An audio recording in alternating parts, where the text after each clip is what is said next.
नमस्कार दर्शक बंधु एबे एबे ऑल ओडिशा अंगनवाड़ी कर्मी मोदी सरकार कले बड़ घोषणा जहाँकि अंगनवाड़ीर समस्त कर्मी एवं समस्त सहायिका भौणी मानकर दरमा वृद्धि हेबो जहाँकि प्रधानमंत्री भावे शपथ ग्रहण करिबा परे मोदी सरकार एपरि एक बड़ घोषणा करी जणाइछन्ति। तेणु अंगनवाड़ी कर्मी मानक पई एबे एक बड़ अपडेट सामना को आसीछि। तेबे कौन आसीछि आसंतु ए वीडियो माध्यम रे संपूर्ण अपडेट को जानिबा पई वीडियो को शेष पर्यंत देखंतु।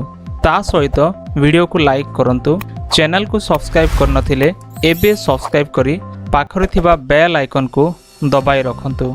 तेबे आपण माने समस्ते जानिथिबे विगत दिन मानकरे राजरास्ता रे बा भुवनेश्वर लोअर पीएमजी रे और दिल्ली रे आंदोलन रे बसिथिले देशर शह शह अंगनवाड़ी कर्मी और सहायिका भौणी माने।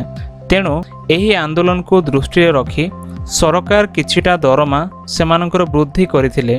तेणु वर्तमान एक अपडेट आसुछि कि बीजेपी सरकार गढ़िबा परे देशर अंगनवाड़ी कर्मी और सहायिका भौणी मानकर दरमा वृद्धि करिवे केंद्र सरकार, जहाँकि वर्तमान बड़ घोषणा करिसंती केंद्र सरकार। एहारि मध्यरे ऑल इंडिया संघ एक दाबीपत्र देवे केंद्र सरकार को। तेबे एही मास मध्यरे अंगनवाड़ी कर्मी मानकर दरमा बढ़िबो बोली वर्तमान खबर आसी पहुंची।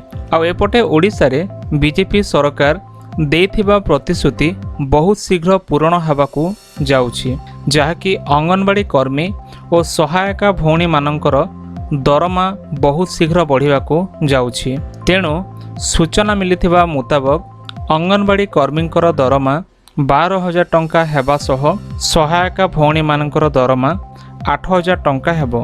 आउ जहाकू नहीं बहुत शीघ्र मान्यवर मुख्यमंत्री मोहन चरण माझी बड़ घोषणा करियाकू जाउछंती।